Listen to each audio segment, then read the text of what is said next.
Hey, everybody. Jay Real here with Brandon once again. And we're going to have fun tonight in Texas. We're both in Texas, Brandon and I. He's in West, and I'm in Mahia. So if we're in Texas, we need to talk about this franchise we're going to talk about. But Brandon, you said you've done some shopping lately and picked up some stuff. So let's see what you got. Okay, it's a long list, but Nosferatu, like I said, it's a little long, but I loved it. It was awesome. And you used the digital code for that, which I really appreciate. Yeah. I got Long Legs, and I never seen this at Walmart before, but this was a new Blu-ray that was like discounted and it was cheaper than the DVD. So I mean, it's kind of weird, but I picked it up. And if you want the digital code for this one too, Blair Witch, we could probably talk about that on the stream. Oh, okay. Blair Witch Project. And since I'm kind of go ahead. Well, I'm sorry to interrupt you, but you bring up Long Legs. He's got a movie out now, The Monkey, that you saw. So it was amazing. I loved it. It was one of those dumb, stupid movies. I loved it.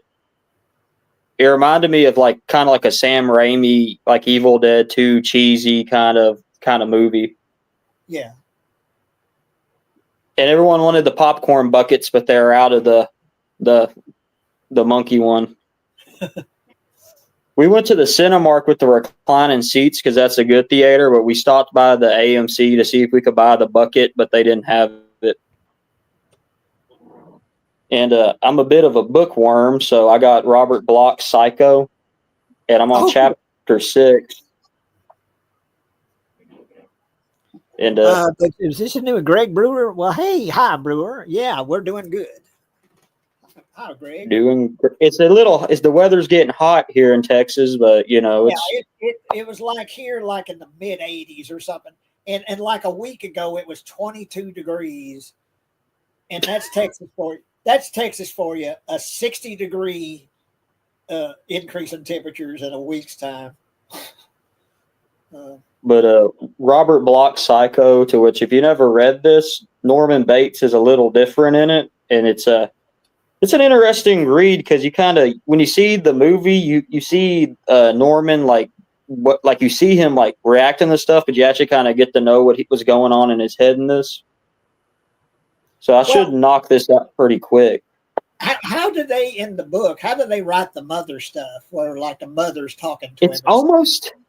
It's like it's two different people. Like, if I didn't know how it ended, I would think that he's trying to take care of, cover for his mom. But it's also like when he finds Mary Crane's body, it's almost like he's shocked that he discovers it, So it's hard to explain, but it's almost like they're two different people. Yeah. But if I didn't know the twist, I would be kind of shocked. And the way she dies is a little different too. And Norman Bates is a fat guy with glasses. Huh. And I'm a fat guy with glasses, so I kind of like that. But yeah, I like to read, and then I picked this up too. I think this is actually a movie. My Best Friend's Exorcism. Oh. It's a little longer than Psycho, so it might take me a little longer on this one. And I actually bought this because I thought this was like a Penthouse or something, but it turns out it was a copy of Pro Wrestling Illustrated. But I didn't pay attention to the words at the top. I just saw the women on there, and I got it. And then when I opened it, I was like, "Oh, it's wrestling," But I like wrestling, so it's fine.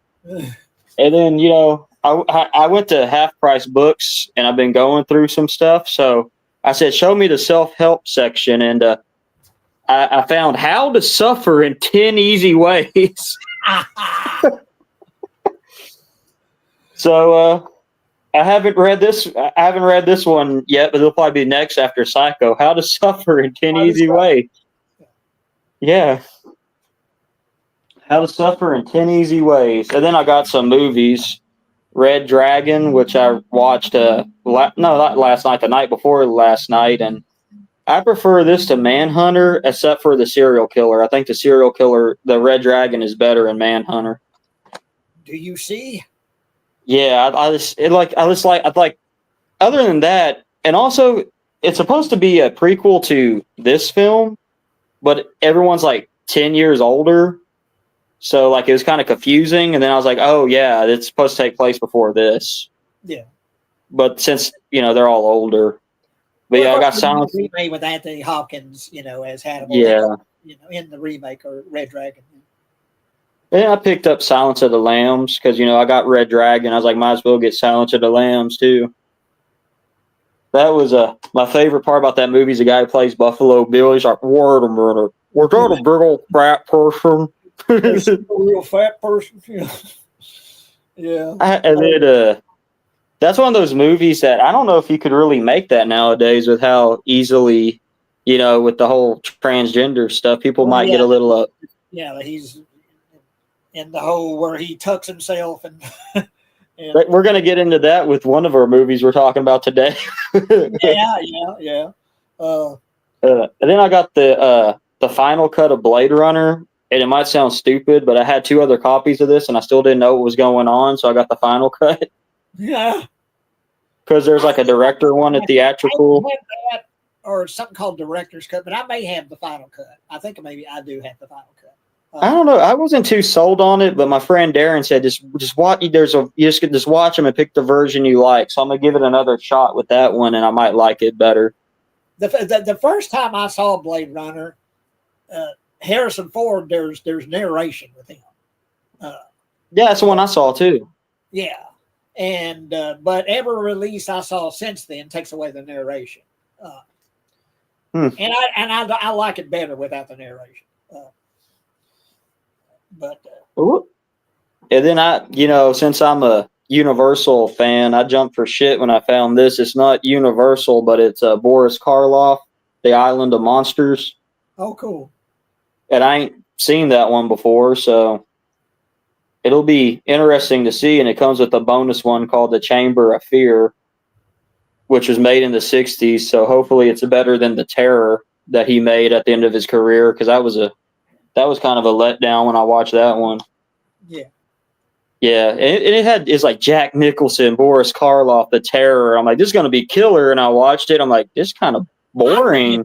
And I think I've seen that, but it's been forever and a day. But I have seen that with Jack Nicholson. Yeah. Yeah. And then I bought this one because I love this guy's voice. And I remember watching this with my Uncle John. It's the Shenandoah. You with James Stewart. That's the one where the Confederates come to his land and he's against slavery, and so they try to kill him and he has to fight the Confederates. Speaking of slavery, I have like 30 minutes left of Roots. It's on Tubi. Speaking of slavery. Speaking of slavery, well, you mentioned slavery. Yeah. Speaking of slavery, I've been watching Roots is good. And it's the first time I've seen it since it, because I'm old as hell. I remember it coming on. I remember the miniseries. I watched it with my parents, and I haven't seen it since. And I thought, well, it's on Tubi. Well, what the hell? So I sat down and just for the last like 4 or 5 days, I've been watching Roots. And it was really well done, And of course, just everyone that was an actor at the time that was fairly popular was in Roots, But my mom had a Kunta Kinte doll. I remember that. I don't know where she got it from, but it was like in a little box, and it was a Kunta Kinte doll. A Kunta Kinte doll. Yeah, she had that, and she had a Pee Wee Herman one. Yeah, then I got, since I love Jean-Claude Van Damme, I got this, I ain't seen this one. It's called Black Eagle. You look on the back, he's looking all majestic like he did in the Coors Light commercials. So I got that one. And then I like wrestling, so I got the Hardcore Homecoming. That's like supposed to be like an ECW tribute show with the old Terry Funk on there. I don't know if you remember him, but he called Dusty Rhodes, "You're a dick sucking dog." He had that kind of voice. Yeah, there's a lot of them. UFC Ultimate Knockouts, because I'm an MMA fan too. And it was funny because when I went to the counter at that one, the lady gave me a strange look when she looked at this one. I don't know. We sell. I guess she thought I bought some kind of like gay porn or something. That's what she said it looked like with George St. Pierre on the cover. And then Hannibal, which I need to watch. I watched when I was watching Silence of the Lambs and Red Dragon. I missed this. This is supposed to be the second one, but for some reason I thought it was the third. So I watched them out of order. But I remember liking this one. It was all right. Yeah, it's been a long time since I've seen that, but yeah, I ain't seen it since the tape days. The Scorpion King. Oh yeah. And then one of my favorite movies. The Mummy movie. I guess it's like a prequel to the Mummy movie. It's been a while since I've seen it, but it's like an action movie with The Rock and he's sword fighting people. Yeah.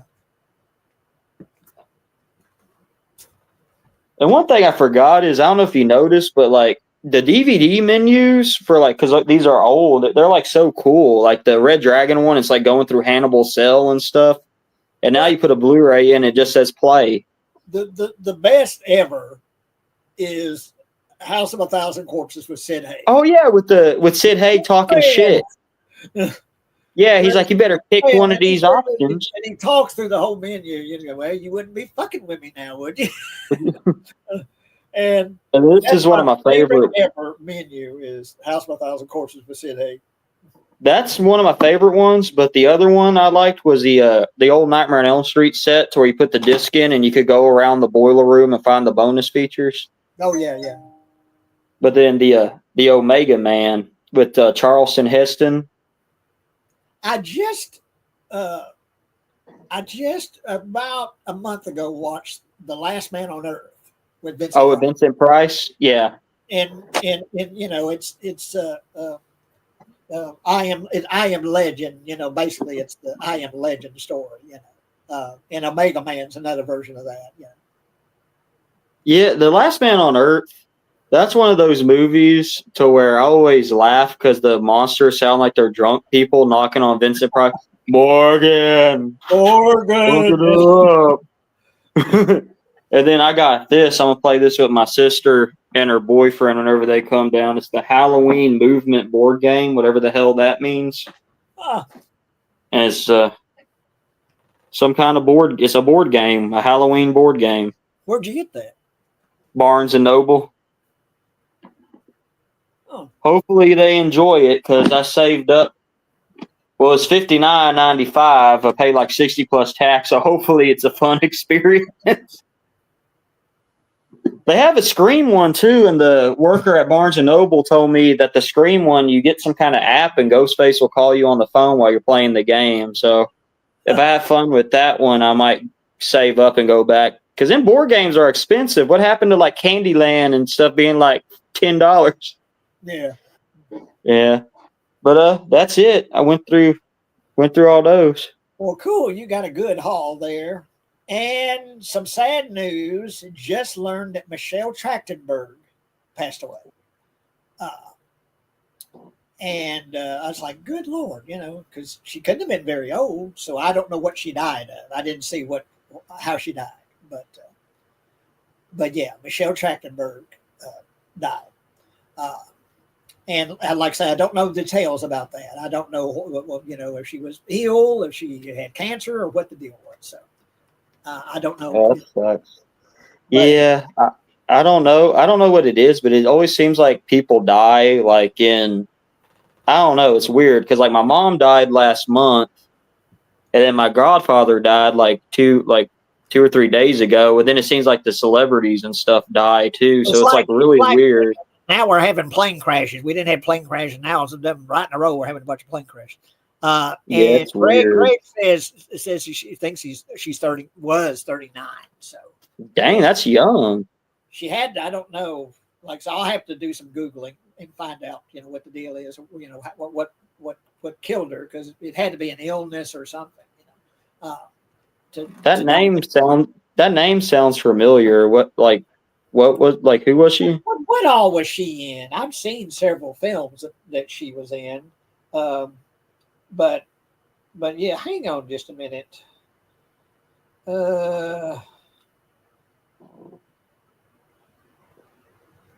Okay. Michelle Trachtenberg. Let's see. Let's see. She was in Harriet the Spy, Richie Rich's Christmas Wish, Inspector Gadget, Cop Out. She did a bunch of television like Law and Order and things like that. Blues Clues and stuff. She did a bunch of TV. She had a good career. Gossip Girl. She probably did more TV than movies, but she was an actress. She was pretty. But hang on just a minute. Because they have her death here. Trachtenberg was found unconscious by her mother in her New York City apartment at 8 a.m. on February 26, 2025, today, at the age of 39. The NYPD confirmed that she had been unresponsive, and EMS pronounced her dead on arrival. Trachtenberg, who denied any health problems at the time, in the 2024 social media post responding to speculation about weight loss and appearing jaundiced, underwent a liver transplant shortly before her death, and sources who reported the death to ABC News speculated that her body may have rejected the transplant. So, there you go. Damn, that's terrible. Yeah, that's bad. That's bad. But yeah, I know I've seen a bunch of stuff that she was in, but just it's pitiful someone that young, to pass away. And Greg says she was in Eurotrip. Damn, she had quite the career. Law and Order, Eurotrip, Inspector Gadget. I know she did a bunch of TV. But yeah, she did movies too. But yeah, that was just kind of shocking to hear that. I didn't know she had had the liver transplant and all that. And I don't know, she was like bulimic or whatever, talking about all this weight loss. So, wow. Yep. Anyway, sorry to hear that. But on to more scary news. Well, I don't know, but it's cheery, but yeah. Not to bring it down, but isn't that actor from Phantasm? Isn't he like in hospice now? He's in hospice, yeah. Reggie Bannister. Oh, that's sad. I liked him. I need to watch those sequels. I only seen the first Phantasm and I loved it. I haven't seen the sequels. The 2 is really good too. I almost put 2 up even with the first one. They kind of go downhill from there, but the first 2 are really good. And 2, you need to see 2 because 2 is great. Yeah, I think I have them all in a DVD set somewhere, but I need to. I watched the first one, then I seen previews for one that was called Ravager or something. And I'm like, God, that looks terrible. And I just kind of stayed away from the sequel. It gets worse and worse. And the last film, and it was really bad. But I watched the first one because I remember there was an Anchor Bay DVD that looked like an old Western painting or something. It said like Phantasm. I guess that was the original poster work, but it looked like a spaghetti Western or something. Yeah, well, you got to see at least 2 because, like, say 2. I got to watch. I'm gonna try to watch all of them. Why not? Hell, I seen worse. But anyway, growing up in Texas, because I'm 59, so I remember the 70s and the early 70s, the brutally hot summers, which we still have, and living in rural Texas. I'm out here in Lake Mejia, just traveling down country roads and seeing like old abandoned houses and, with cows running around them and stuff, and when I finally saw the Texas Chainsaw Massacre, it was like 1985 and they had a revival in Corsicana at the theater in Corsicana. And I went with my friend Barry and watched it. And watching this movie unfold to me was just almost like a documentary. It's like, man, I know these people. Like the hitchhiker, I've met the hitchhiker. I've met the cook. Fortunately, I haven't met Leatherface, but you can almost smell this movie. You can smell the rot and decay, and you can feel the heat. You can feel the heat. And when you see inside the Sawyer house with, furniture made out of human bones and chicken feathers everywhere, and it just, yeah, you can smell it and you can feel this movie. You can feel the heat and you can smell the decay. And it's shot in 60 millimeters, so it has a very grainy, grindhouse look. So yeah, watching this movie, it had a big impact on me. I grew up outside of Weston, a little rural area called Cottonwood, and it was kind of like that too, to where it kind of looks like where I lived, with like the roads and the cows.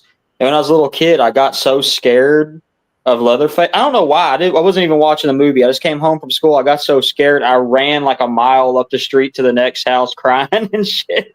And they brought me back. And I don't know why I got scared. I wasn't even watching the movie or anything. I just came home from school and I was just like, ah! And I don't know. I was a weird little kid. It was just, I shouldn't have been watching those movies, but it's whatever.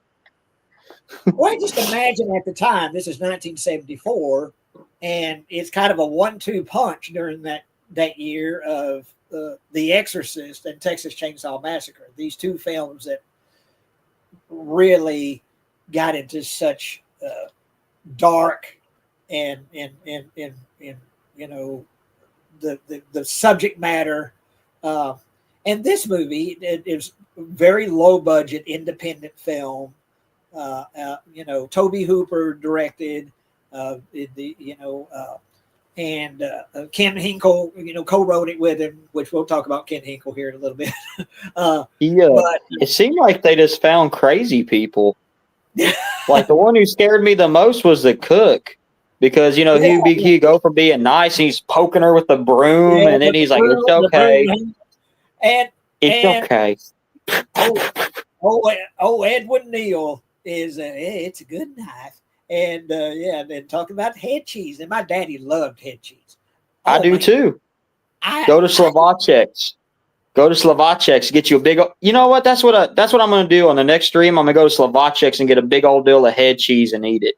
There you go. Yeah, do that and save some and do it with me. Yeah, because I never cared for it. I wasn't disgusted by it, but I didn't like it. My daddy loved it though. Dude, it's delicious. You just got to get past the look. Yeah. Once you get past the way it looks, it ain't bad. I love calf fries too. Yeah. But anyway, but Ed Neal talking about, when they put everything in there, the ligaments and everything, they throw everything in there, everything in the grinder. But his character is just so creepy, that redneck, and of course when you see Leatherface, you see Gunnar Hansen. He's depicted almost childlike, he's, and I remember Gunnar Hansen in a documentary talking about how he went to like a mental institution, and he would see inmates and kind of observe how they acted and such, because he doesn't talk, he's silent, but just the way, of course, he's wearing a mask made out of human skin.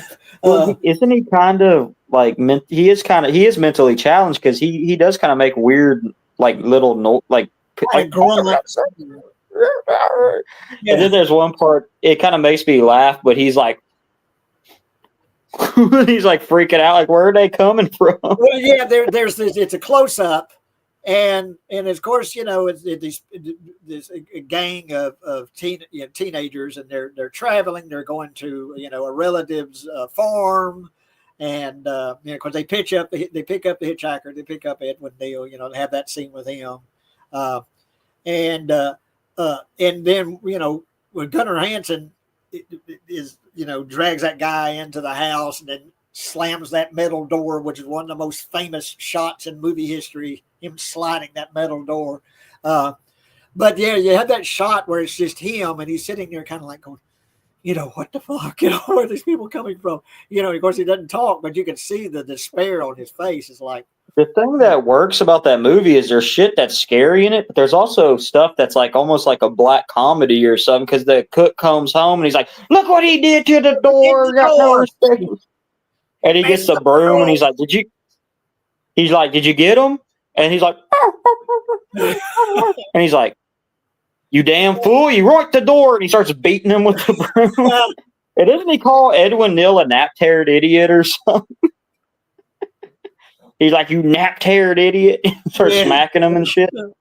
And but yeah, and that's something that Tobe Hooper said, that he considered the Texas Chainsaw Massacre to be a black comedy, but most people don't see it that way.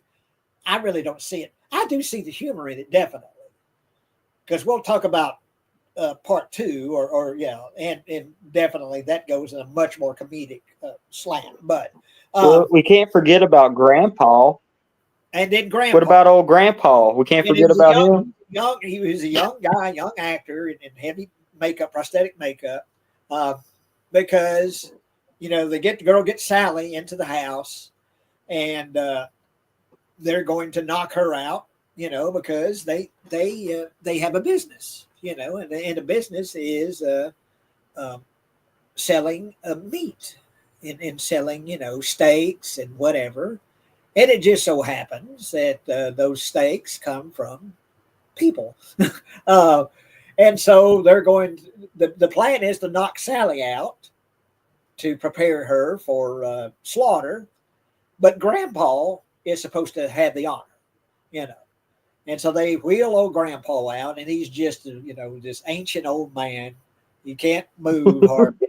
And they give him a hammer and to knock Sally out, and he can't even lift it to knock Sally out.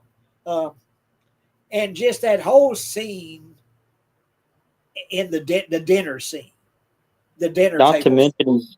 Not to mention Leatherface is wearing like a woman's face with makeup and lipstick and shit. It's like he's the mother character during the dinner. Yeah. But anyway, that scream and what's the actress's name? Marilyn Burns. Marilyn Chambers. That's a different actress. Yeah, that's a different movie. But yeah, Marilyn Burns, and just her screaming, and just the way that it's shot in almost like a documentary style, And she has a good scared face. She shows fear really well. Yeah. And then there's like chickens and little parakeet cages hanging up and stuff. But that's the kind of stuff that kind of made me laugh. Because Leatherface, since he's kind of mentally challenged, I could see him like stuffing it in there. And then there's that great scene where Sally finally escapes. She breaks through the window and she's running away, and Leatherface is chasing her with the chainsaw, and the hitchhiker is chasing her. Hitchhiker gets hit by a diesel, gets killed by a diesel, but finally this truck arrives, and Sally gets in the back of the truck, and she's driving off, and just that look on her face, where she's kind of laughing and screaming at the same time. She's just hysterical,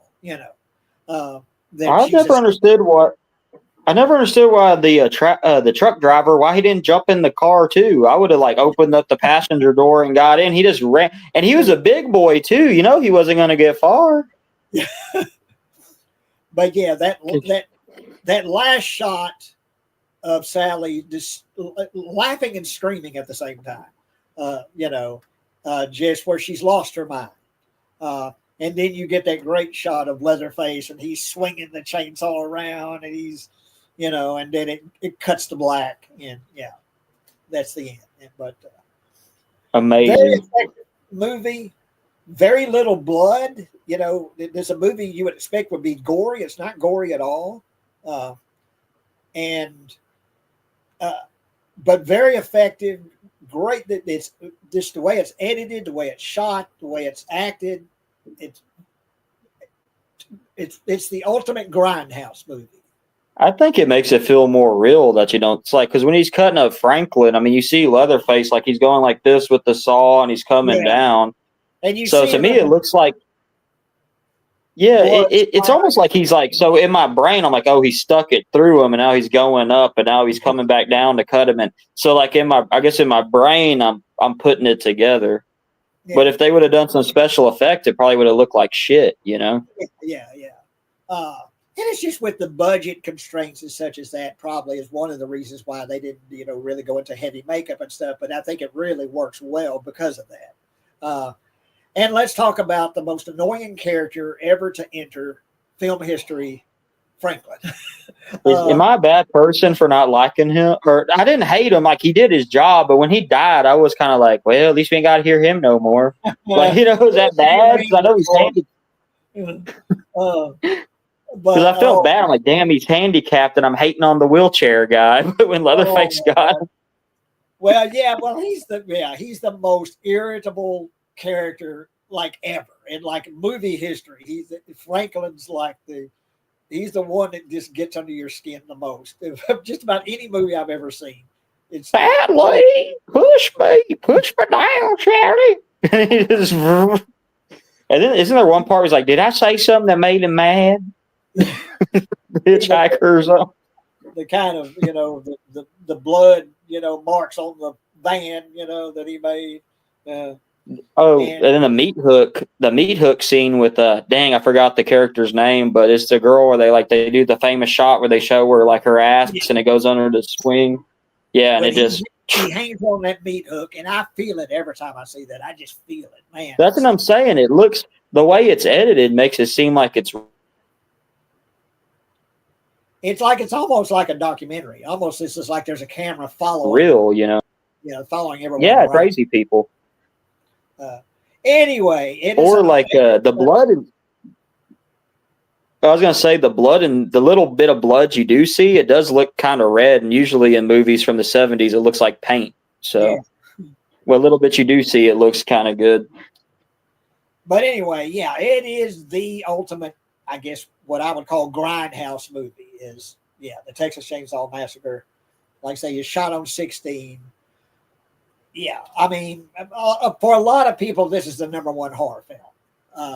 John Carpenter's The Thing is my favorite horror film, but this is right up there, as one of the most effective horror films ever made.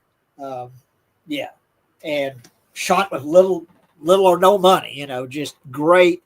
I mean, who did the set decoration, with the goals, and all that. Oh God, but great film. And let's see. Sean says the scene where Leatherface slams the aluminum door. Yeah, well, like I say, that's a classic shot. That's one of the most famous shots in not just horror movie history, but just movie history. One of the most famous shots depicted on film is him sliding that metal door, after dragging. And that thud with the hammer too. It goes, like the sound design's really good too. Yeah, and what is that? That sound that. That. I think I heard what that is a tuning fork running across a piano chord, and to get that they got a tuning fork and hit it to where it's vibrating and then slid it up and down a piano chord to get that sound. I think that's what I read. That's how they got that sound. But yeah. We can do a whole show just about the Texas Chainsaw Massacre. So, but yeah, it's a classic. Now, in 1986, when Tobe Hooper said he was making a black comedy with the first film, and most people didn't see it that way, he's like, well, I guess I'm going to do what I intended to do with the first film. I'm going to make a black comedy. And so Texas Chainsaw Massacre 2 in 1986. Now this is basically a comedy, a black comedy, but it's a comedy. It's very over the top, kind of campy, kind of silly. I love it, but yeah, it's a comedy. And one of the most quotable ones too. Yeah. Lick my plate, you dog dick. Ain't that one? Dog dick, and the dog will hunt. Dog will hunt. Get that bitch Leatherface. And then they're like, oh, he's Redface. He been playing with her. Bubba got a girlfriend. But anyway, George Dennis Hopper, Caroline Williams, Bill Mosley, Chop Top, Bill Mosley, Bill Johnson is Leatherface, and of course Jim Seadow is the cook. The cook comes back. He's my favorite. Yeah, and they're having fun with this one. It depends on what your mood is. If you want something that's kind of grimy and gritty and serious and creepy and scary, watch the first film. If you want to have fun, if you want to have a laugh, but still have some cool gore effects, Tom Savini did the gore, did the makeup, and you want to lighten up and have more fun, then this is the film to watch. Yeah, part 2.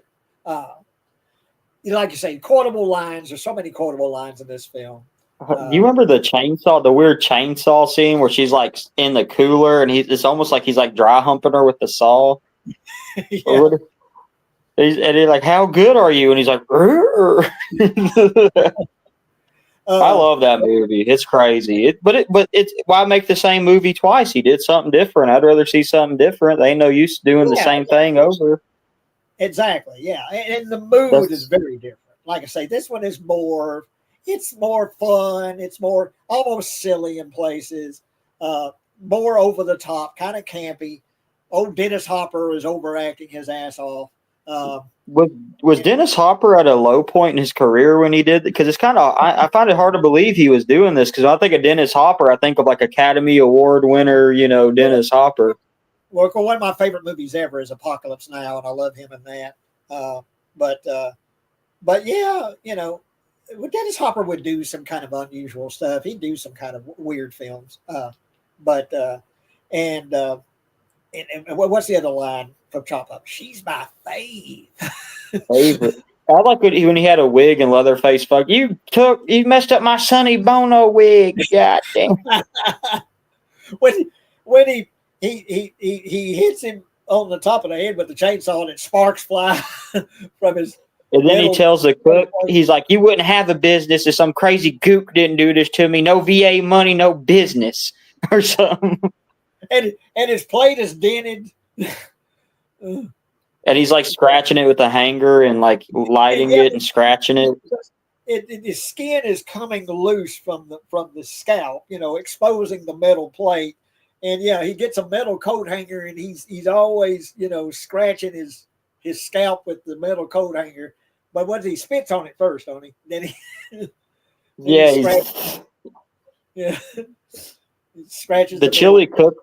The chili cook-off was my favorite one because after he won, he had that trophy with the chili, and he's in the car. He's like, "We're number one. We're number one." And then my favorite quote is Dennis Hopper's cutting up some logs at the chainsaw shop because I guess apparently those exist. So he's just over there and he's cutting them up, and this old man's like, "Oh, my aching banana." But this is. It depends on what mood you're in, and if you're, I might like it more than the first one. Yeah, because the first one is so serious and gritty and grimy. This one, and it's a Cannon film, and it looks like a Cannon film. Every Cannon film that you see looks like this, kind of oversaturated, and just the way that it's filmed, it looks like a Cannon film. Even though Tobe Hooper directed it, it looks like it has that Cannon film look. Amazing soundtrack too, and one of the best posters with them making fun of the Breakfast Club. Breakfast Club, yeah. And they're carrying around the body of the hitchhiker who was killed by the truck driver in the first film. So he's this, this body that they carry around. And I remember Tom Savini being on David Letterman and showing off the hitchhiker doll, But the Breakfast Club poster is one of the best posters. But I love this one too. A lot of fun, and a completely different mood. And like you said, why repeat the same. I think that's what kind of hurts. That kind of hurts the third one too, because it said instead of like doing something different, I kind of felt like it was just like kind of they're trying to rinse and repeat the first film, or there's just So I think that kind of hurt the next one. Well, hang on just a minute here. Let me pull this back up, and we'll talk about the third film, because I think that was kind of like a 1-2 punch. The first film and the second film, such memorable moments in both of them. Yeah, and the MPAA really hurt the third film too, and but still, it's kind of like even if we saw it unrated, it probably wouldn't.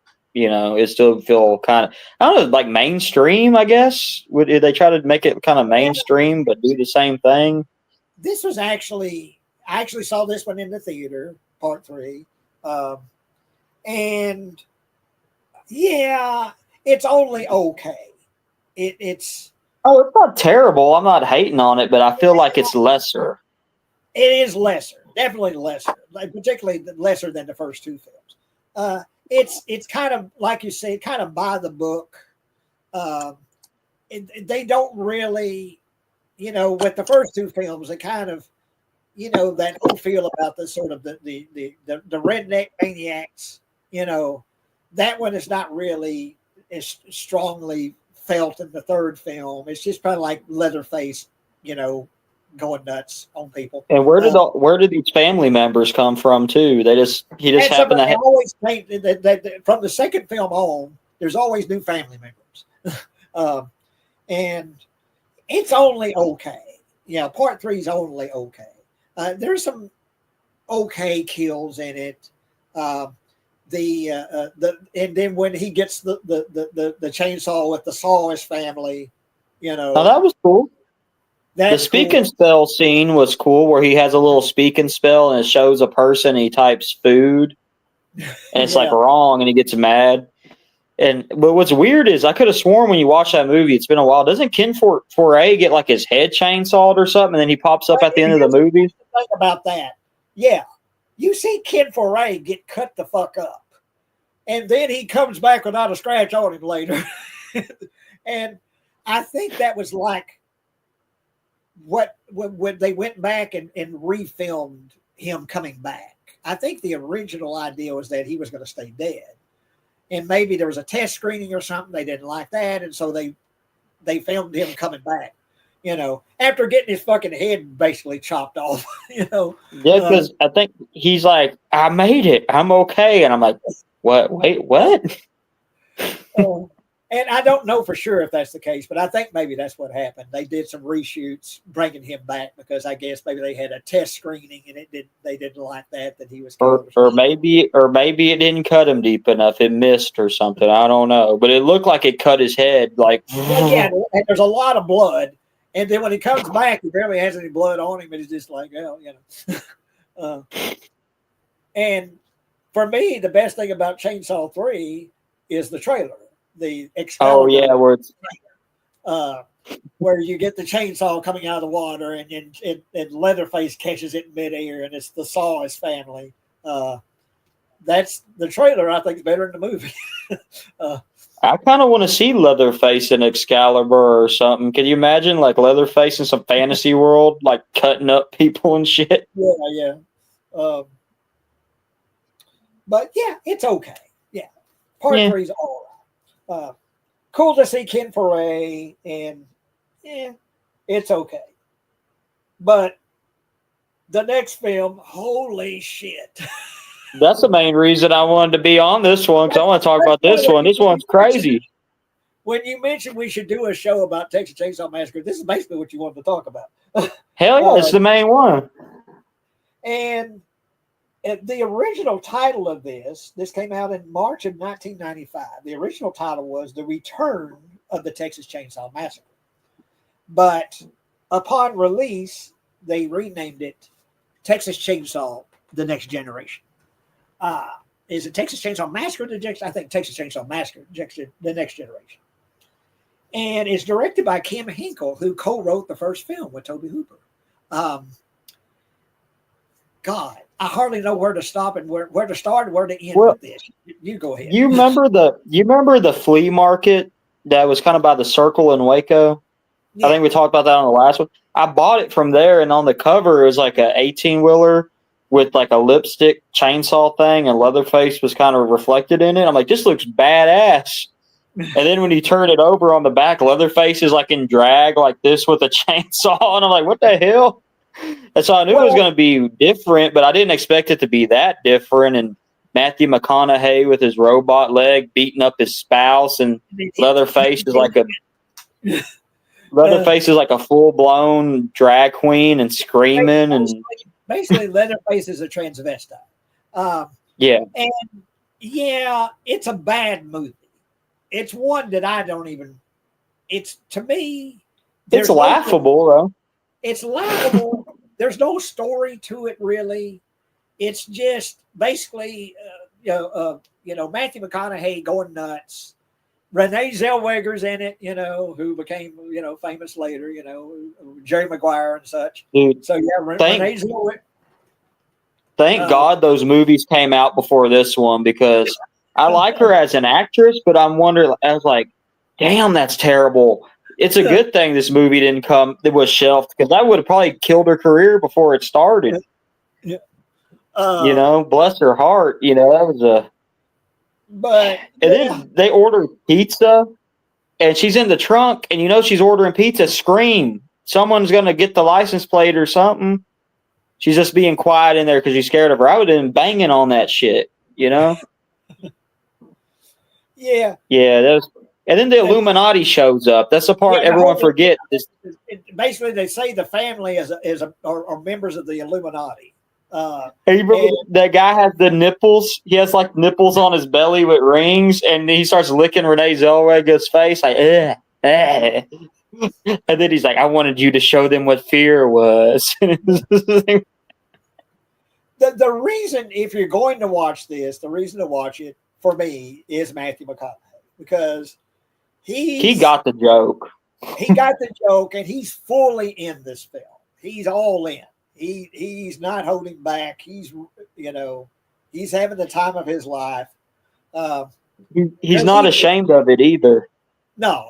Like he's talking about it, because because he had just done Dazed and Confused, and that was popular. And kind of brought him to prominence, Dazed and Confused, and he was going to go to California, whatever, and start his movie career, but it was Ken Hinkle, I think, contacted him and said, "Look, before you go, what do you think about being in my movie?" And he sent him the script or something like that. And I watched the interview that Matthew McConaughey did where he talked about it, where he just kind of went, "Yeah, kind of like what the fuck, okay."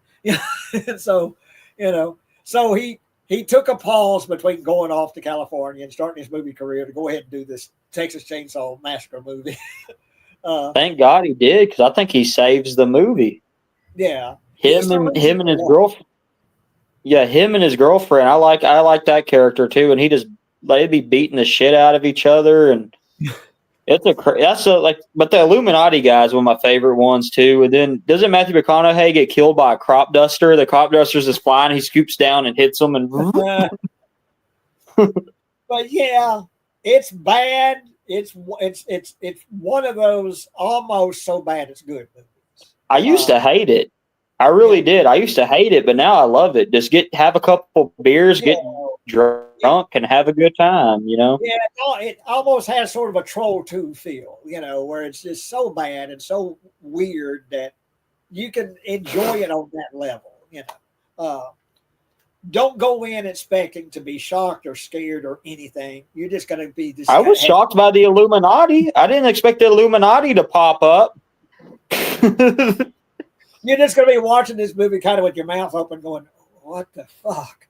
And the absolute worst depiction of Leatherface ever, where he's a screaming, whining, cross-dressing transvestite. But the mask looks like really fake in this one. It looks like rubbery and like fake, and it almost feels like kind of they were redoing scenes from the original, like with the hammer and all that stuff, and it's just kind of like, but just not as good, you know? And there's times where he's crying and he's and he's screaming and that isn't Leatherface. Good Lord. But yeah, seek it out if you want to see something bad, but on an entertainingly bad level. That might be my Halloween costume next Halloween. I might be that drag queen Leatherface. Why not? Yeah, the costume Leatherface. But yeah, okay. So, and the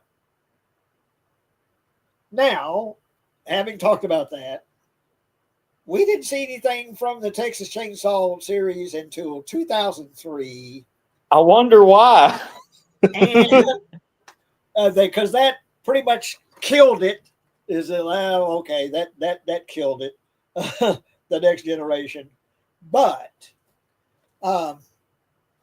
now I know some people that think this is the best version of the Texas Chainsaw Massacre, the one in 2003, and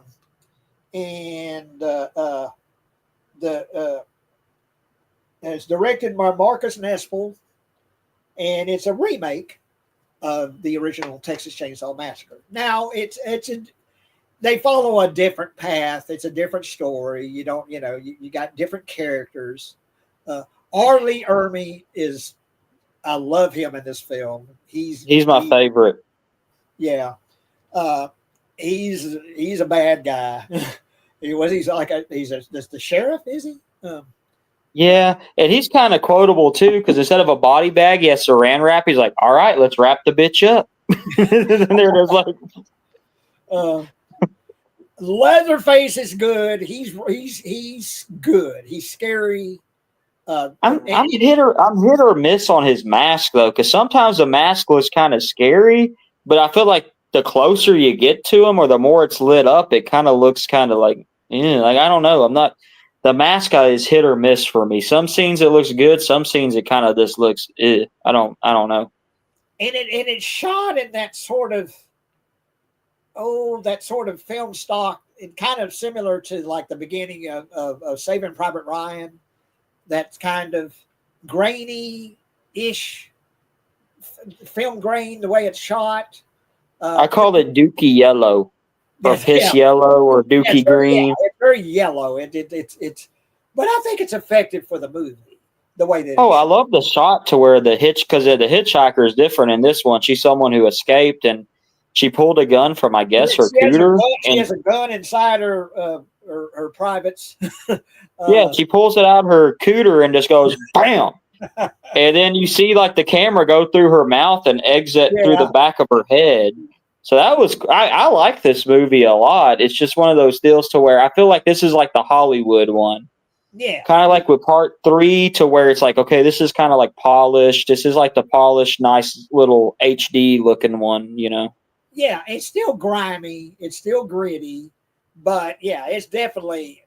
It's got. I know people hate on this one too. Like I know the Dead Pig guys don't like it, but I mean, I like it for scenes like the guy he had because you remember at the beginning of the movie, Jessica Biel's character wanted a wedding ring, but he doesn't give it to her, and so when Leatherface kills him, he finds a little box and he just kind of throws it away. Yeah. I know it's a minor scene, but stuff like that, I'm a sucker for it. I like romance in movies, and I'm like, she'll never know. Because Leatherface just threw that box away, But yeah, it's been a while since I've seen this version. He had my grandma's sewing machine. My grandma had a Sanger, and Leatherface had a Sanger. He was over there. But yeah, I think it captures the mood and feel kind of the first film. But yeah, definitely this is a movie you can tell they've got a budget here. They've got some money. Yeah, they got money. Yeah. They got Michael Bay money.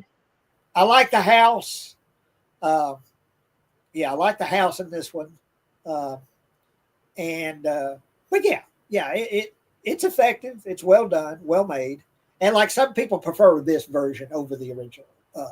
I never understood that. My friend Brad was like that too. I guess maybe because he just didn't like older movies or something. I don't know, but to me, it seems more the old one seems more realistic. You know. Yeah, well, and like I say, the other one is kind of like Grindhouse. You know, that if Yeah. you're in that Grindhouse mood for like an old kind of like with Basket Case in movies like The that. house grown on me too, because when I first saw the film, I didn't care for the house, but then someone told me it's supposed to be a plantation house, and I saw what plantation house looks like, and I'm like, you know what? Yeah, I kind of like that idea. So Was maybe it Leatherface's families were slave owners or something. You know, you never know. was it filmed in Austin? I think so. My buddy Marcos went to the locations. You can actually go to where they filmed the film. Yeah, the original was filmed in Austin, I believe. But but yeah, it's good. It's definitely would recommend it. That would be a good double bill. Watch the original, then watch the 2003 remake. They're both good. I enjoyed them. Yeah, I like the scene. I like the scene where that little buck-toothed kid is helping Jessica Biel run through the little maze, and Leatherface is, or I don't know what that was, a maze or where they send livestock through or something. He's just kind of chasing them. Yeah, that was cool. And then I like like I said, the sheriff's the best part of the movie. Like just the way how he quotes and talks and shit, and he puts the gun in the guy. He makes the guy put the gun in his mouth, and he pukes when he takes it out. And he's like, "You killed the sheriff." But yeah, R. Lee Ermey, yeah, he's probably the best thing, or as far as the acting is about the movie is R. Lee Ermey. R. Lee Ermey, but he had a good Leatherface, yeah. You didn't like the fat lady with the tea? Yeah. My. She's drinking the tea. Now you're going to have to help me out with the next movie because it's a guilty pleasure of mine. I've only seen it one time, and it was Forever and a Day. I need to see it again. I like it but like I said, it's not a good movie, but it's like a guilty pleasure. I like it. But anyway, it is the Texas Chainsaw Massacre: The Beginning, and this was in 2006. Jonathan Liebsman directed. The only thing I remember about it is R. Lee Ermey's back, and he's, once again, he's probably the best part of the movie. But anyway, you talk about The Beginning because I barely remember. A lot of people shit on it, but it's a guilty pleasure of mine just because of how stupid it is. Kind of like the fourth one. It's just so dumb.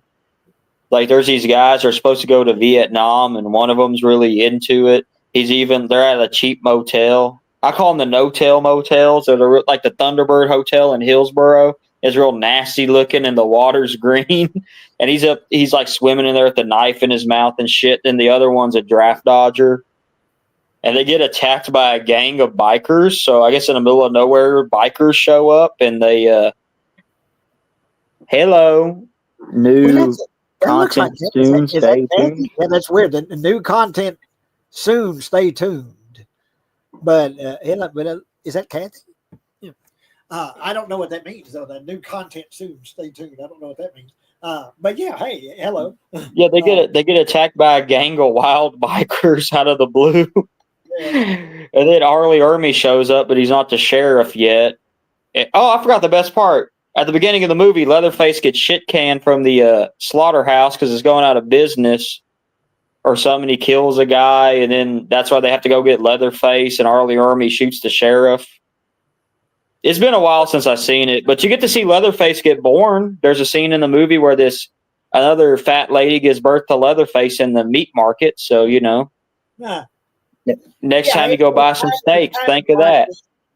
The story of the beginning of Leatherface, or and I think it was supposed to be funny too, because there's one scene. I think it's the tea lady or someone finds Leatherface in a dumpster, and she's like, "Such a beautiful baby," and then R. Lee Ermey's like, "That's the ugliest damn thing I ever seen." But yeah, that's Kathy. Hey, Kathy.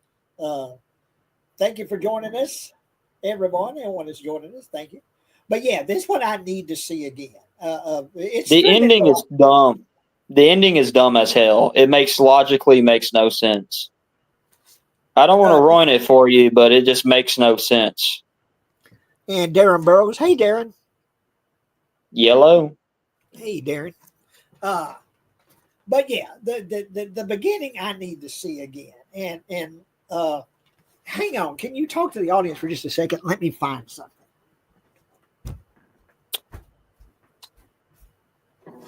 Tell them a story or something. Yeah. Well, some of these movies are shitty. Some of them are good. Hopefully, you don't see Leatherface because you live in a nice neighborhood. There you go.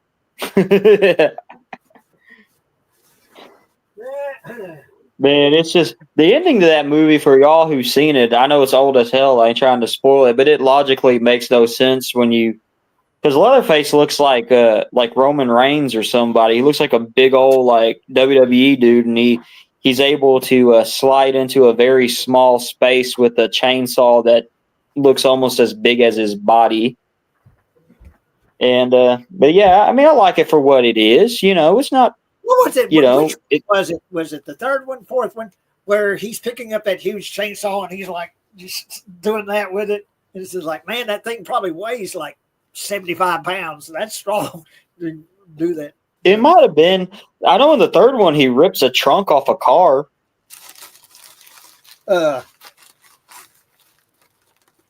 Okay, but I want to show you something here. I want to show you the only issue right now I've got of Fangoria magazine. And Dang, Fangoria is expensive now. Yeah, it's like 15 bucks. But anyway, on the cover, you've got Texas Chainsaw Massacre at the beginning. But anyway, the reason why I bring this up is, hang on, they review DVDs. You've got a Trilogy of Terror here reviewed, the DVD of Trilogy of Terror. And talk about reviews, Eaten Alive. And but anyway, I want to show you a movie that was reviewed by Fangoria, and that is Dawn. And your film got reviewed? That is my movie. That's badass. Yeah. My movie was reviewed in Fangoria magazine with the Texas Chainsaw Massacre, the beginning cover. So that's why I bring it up now because of the beginning. Dude, that is cool. And I've been wanting to watch that. I just don't know where to find it. Someday I'm going to put it on YouTube. Yeah, I've got what's called, I guess, what's called the director's cut or something. Someday I'll put it on YouTube so folks can watch it. But anyway, they have a disc rating system where they've got DVD ratings, and it gets 3 discs. So, yeah. In fact, it got the same rating as Trilogy of Terror. So, hey, that's good. But yeah, you're up there at Karen Black. Hell yeah. So, yeah, her asking me if one of my parents was black. So anyway, I wanted to show that my copy of Fangoria with Dawn reviewed in it. But yeah, the beginning is one I need to see again. I see it streaming on the Amazon channel for like $3. Dude, one of the best nights of my life was going with my friends to see the Texas Chainsaw 3D at the theater. I can't get into everything, but that was a crazy night, and I liked the movie for what it was. But I know a lot of people shit on the next one. Well, and I'm going to shit on it, but hang on before I do. Mine is I'm blind in my left eye. I just see shapes and colors in my left eye. I'm on disability because of my eyesight. And so I can't see in 3D, that you need to have kind of even eyesight in both eyes in order to see in 3D. And so that never worked for me. You know, I remember I went to see Jaws 3D. I went to see Friday the 13th Part 3. And they give you those polarized glasses. And I can see the movie, but it's kind of blurry. But the 3D stuff didn't really work for me because I'm blind to my left eye, you know. I always hated that because I thought, you know, it'd be cool to particularly like a movie like that, Texas Chainsaw 3D, be able to see that in 3D. But okay, let's talk about the next one. And this is 2017's.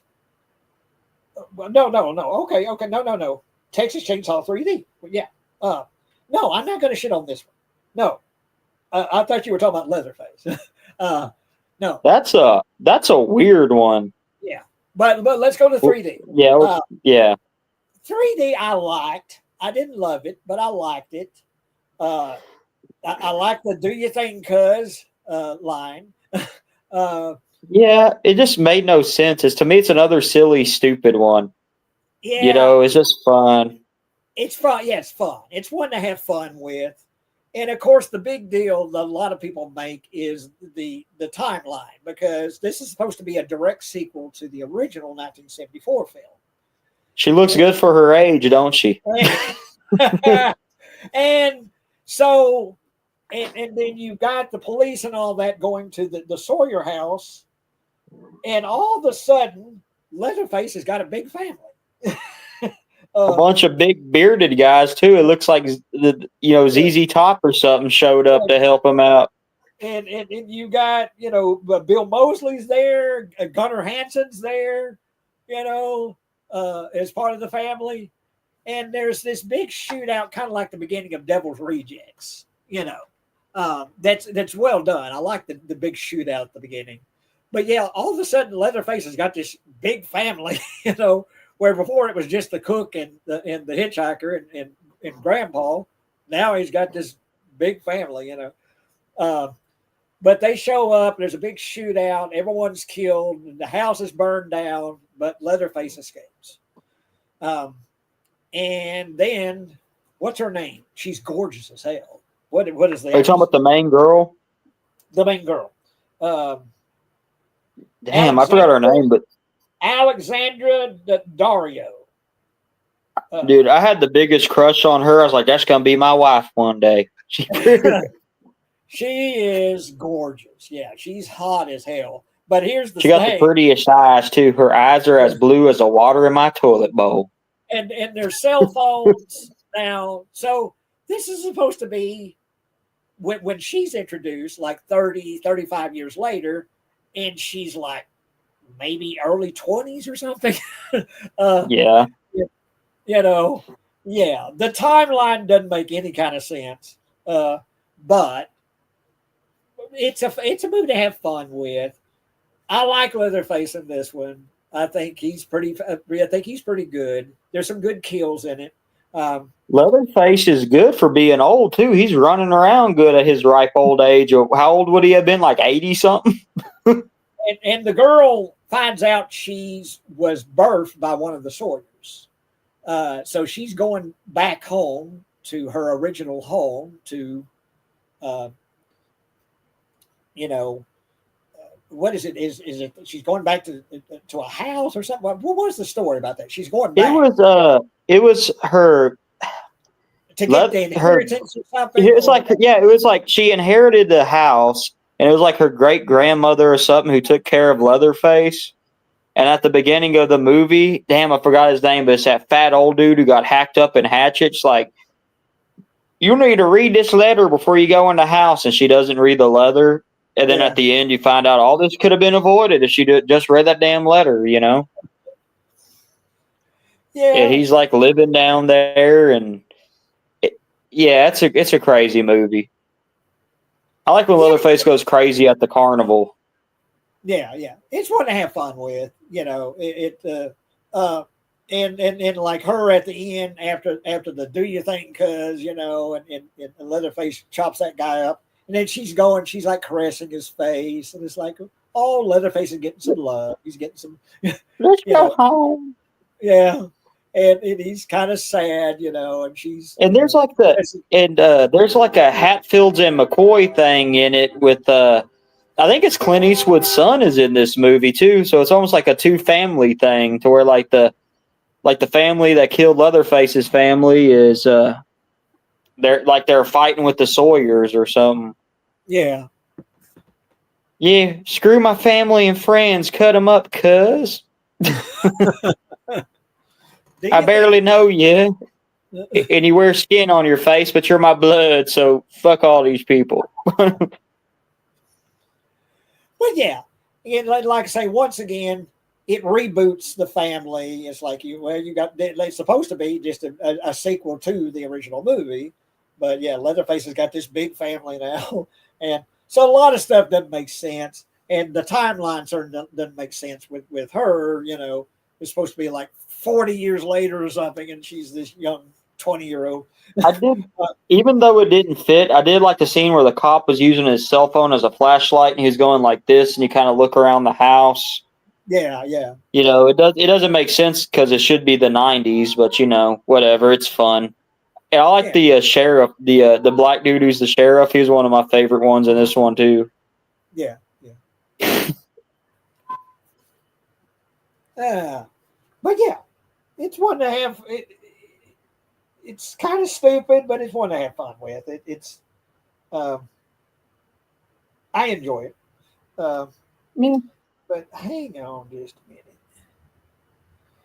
Okay. All right. Now the next one. Yeah, this is the one I'm going to shit on. Because Leatherface. And this came out fairly recently, 2017. And this is supposed to be sort of an origin story of Leatherface. Once again, rebooting everything. What you saw before didn't happen. Completely different people. And you get who's supposed to be Leatherface as a kid, and he's having a birthday party, and as a present, his mother gives him a chainsaw, and wanting to get him to kill someone with a chainsaw. It's like, well, what the fuck? Why is that? I guess because she's just a crazy redneck or something. But to me, this one is just kind of dull. There's I thought what was kind of unique is there's a character in it that's kind of slow-witted, kind of heavy set, who you think is going to be Leatherface in the movie. But it turns out he's not Leatherface. When you find out who's going to be Leatherface, you're like, oh, well, I expected that guy was going to be Leatherface. But then he's killed like midway through the movie. He's shot in the head. It's like, oh, well. But I don't know. It doesn't have the feel of a Texas Chainsaw movie to me. It feels like Natural Born Killers or something.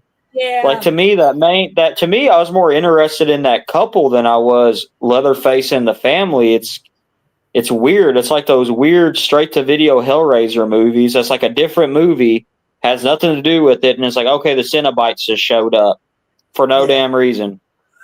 It's just like another thing is, if you saw a little boy with the cow head on his head walking around, would you be like, oh, I gotta go see what's wrong with him?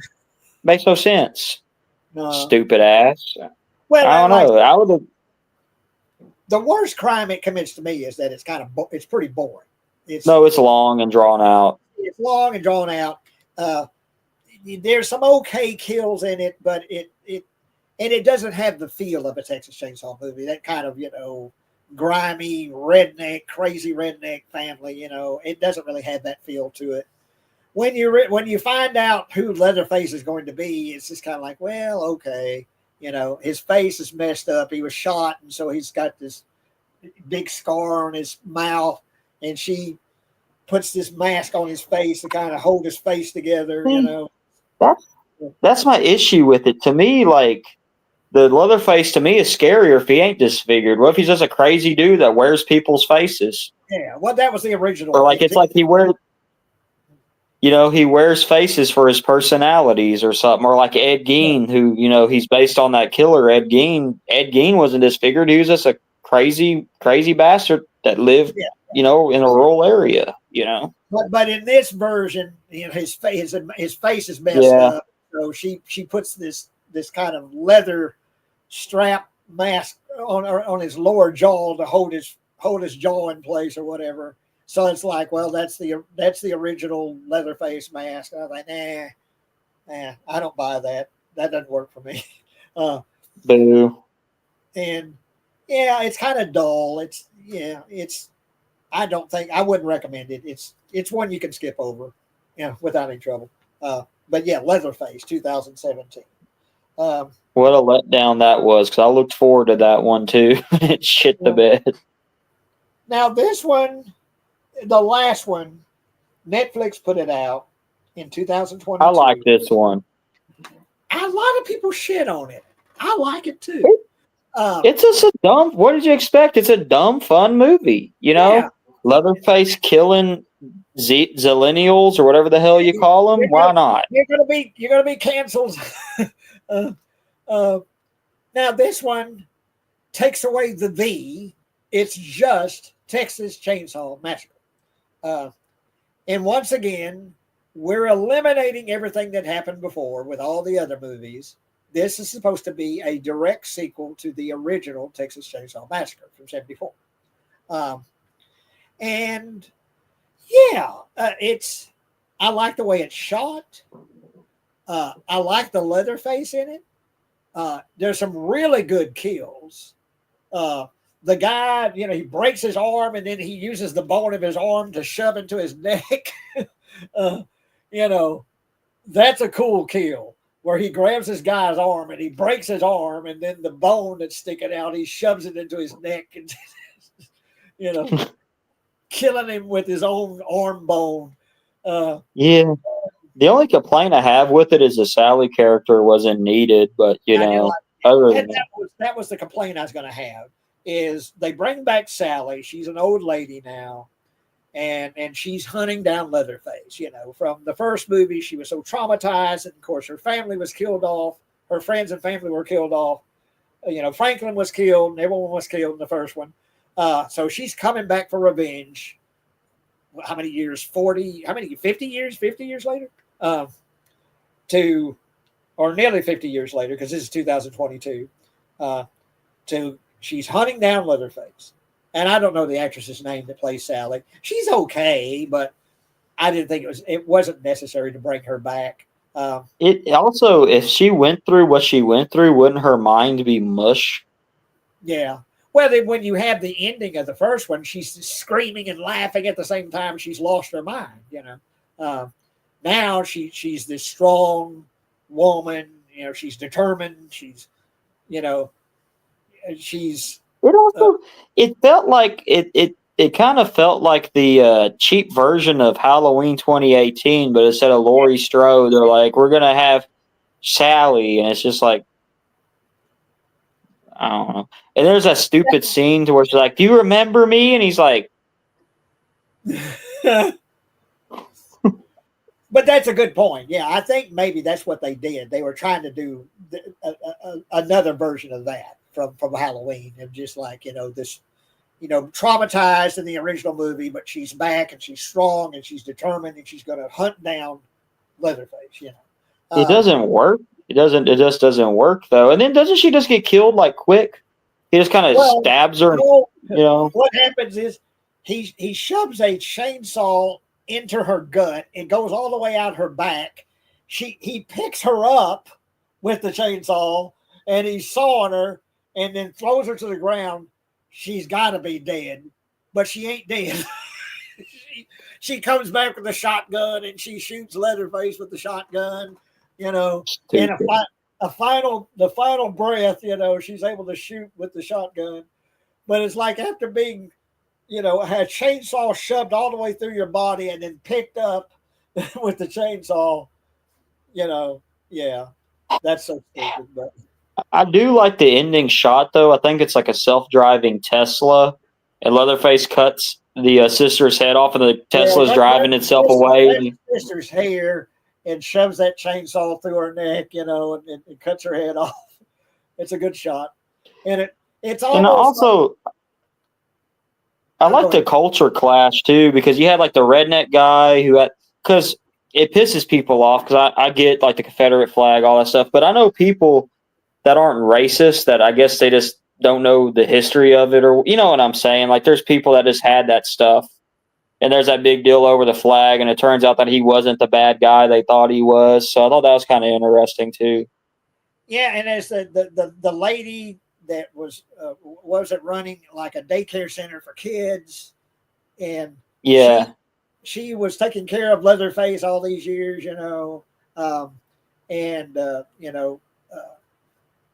I kind of like her character, and yeah, I like that ending with that sawing her head off, and it almost kind of harkens back to the original movie with Sally, where she's screaming and at the camera, and laughing.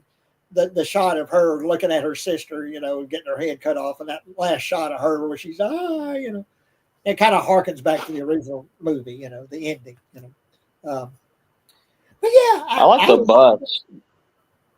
The bus was the best part, where he's just cutting everybody up on the bus. Well, he's in the bus, and it's full of woke, what are you, not millennials, but whatever, they all got cell phones, and they're all filming Leatherface with a cell phone. You're going to be canceled, and Leatherface cancels them.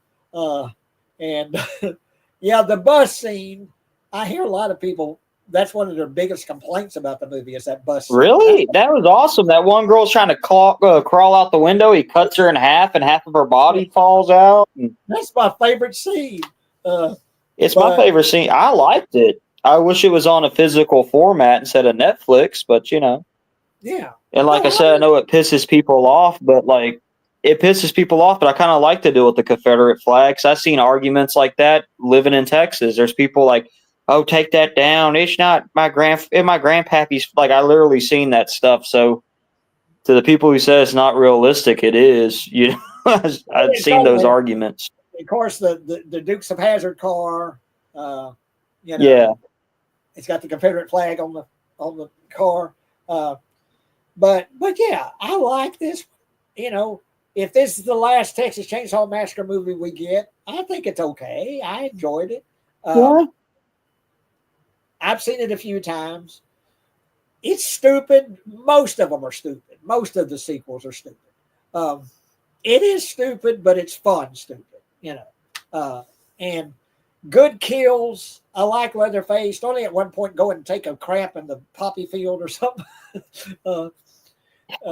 What was that supposed to be? It just looked like a bunch with dead flowers, I guess. I don't know. I thought that was a poppy field or something like that. When he sawing the guy's face off to make a new mask.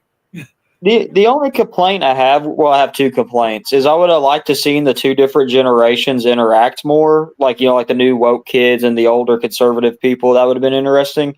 And the mask just I didn't like the mask. The mask was kind of weird looking.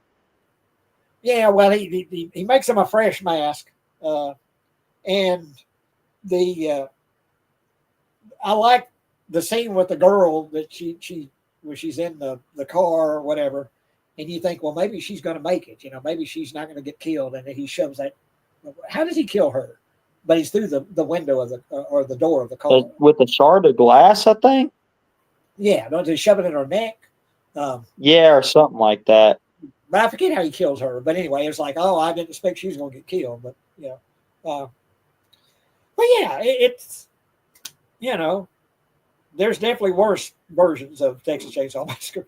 They have fun with it. I have fun with it. So yeah. But so far, that's the last thing we've got from Texas Chainsaw Massacre. Is the Netflix movie from 2017. And how many movies in that franchise? Let me count. Okay. If y'all play video games, there's a cool video game out, the Texas Chainsaw Massacre. Have you played that game? I'm not it's too expensive. I can't afford the video games. Ed Neal did the voice for the hitchhiker in it. Yeah, but I played the Friday the 13th one, and it was kind of fun for what it was. Okay, 1, 2, 3, 4, 5, 6, 7, 8, 9. 9 movies. Yeah, 9 films. But yeah, I mean, some of them are pretty good. Some of them are okay. I think the best are the first two. And the remake in 2003. That's probably my top 3 of the series is the first 2 films and the 2003 remake. Yeah, but at least with this series, even the ones that are bad are at least laughable. I mean, I guess minus Leatherface, that one was just kind of meh. Yeah. Yeah, but you can laugh at the fourth. You can even laugh at the third one. The Next Generation, like I say, is so bad, but it's kind of like that. So bad it's good, where you can still enjoy it on that level if you're not expecting a good movie. Yeah.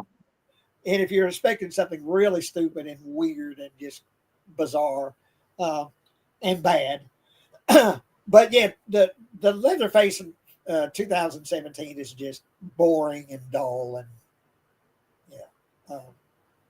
But yeah, there you go. When I was a kid, I had heard about this movie, and my daddy would call it the Texas Chainsaw Massacre. And of course, none of us had ever seen it. I don't think even Kathy had seen it because she had seen The Exorcist, and such as that, long before I ever did, of course. And it wasn't until I think it was like 84, 85. I saw it in Corsicana, the theater there, the original. But yeah, and like you brought up Ed Gein, which is kind of like inspiration that, and wasn't that also the inspiration for Norman Bates?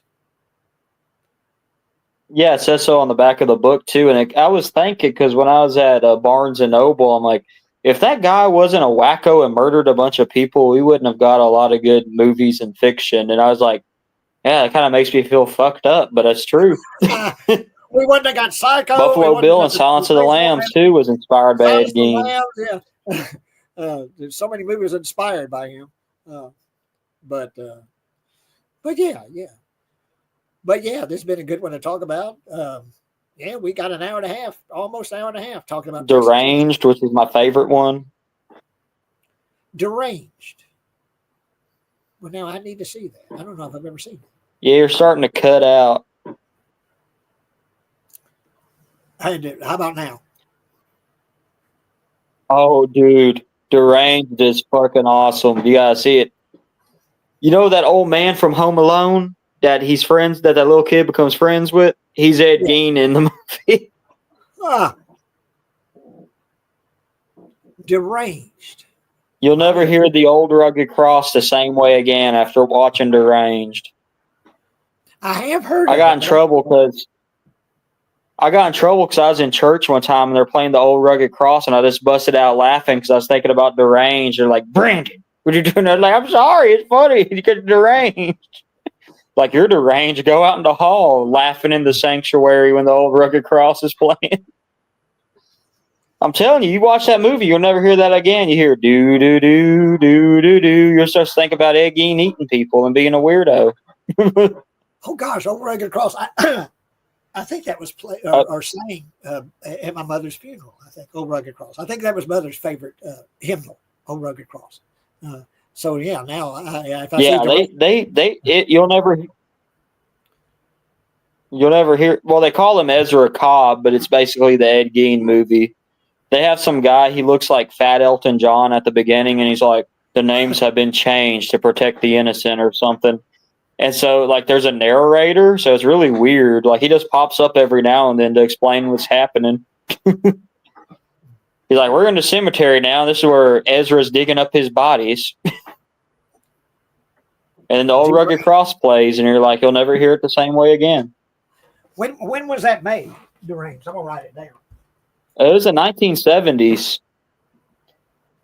It came in the one I have came in a 2-pack with Motel Hell. Oh, I think I have that then because I've got that. I've got that that two-pack DVD. So I probably have Deranged because I have that. I got it at Texas Frightmare Weekend. One of the Texas Frightmare Weekends I went to. I bought it. So yeah, I probably have Deranged. I need to watch it. I don't think I've ever watched it. Dude, it's so good. I bought that little DVD for Motel Hell, but then when I watched Deranged, I'm like, damn, this one's good. But yeah, Kathy confirms that. Yeah, that was my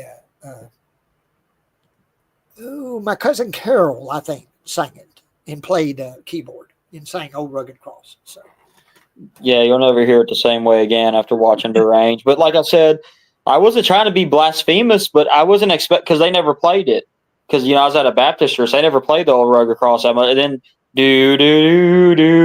I was just like, because I was saying about him eating the eyeball. Because there's a director's cut where he makes a soup and then he's playing a drum and he's acting like a weirdo and a pervert running around.